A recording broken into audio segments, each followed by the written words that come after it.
Ескірген қат өткеннен сыр шертеді.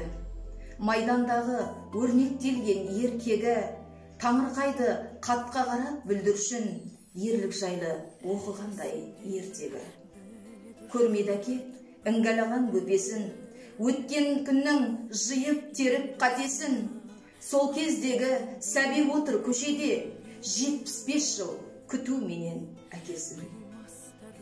Сол бір маусым жаман қабар таңда, дүр сілкінтіп әлем жүзін шарлады. Соғыс естілгенде жанайғай, үзілгенді талайлардың арманы. Ер азамат қан майданға аттанды, болмағанды жалған ұран жаттанды.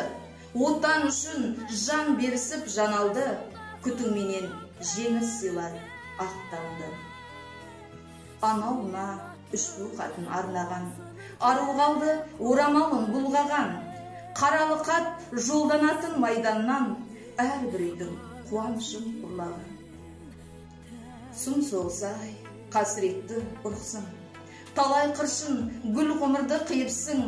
Жастық шағын қан майданда жоғалтқан, сол зұлматты атам қалай ұмытсын. Жүректерге сал өшпес таңбасын, жер бетінде енді соғыс болмасын.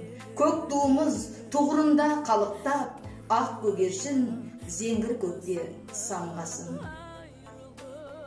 Жүрек уақыт жаңылдырмай жорғасын, гүл құрады қасіреттің ордасын. Деген менен әжем әне күтіп жүр, 75 жыл оралмаған жолдасын.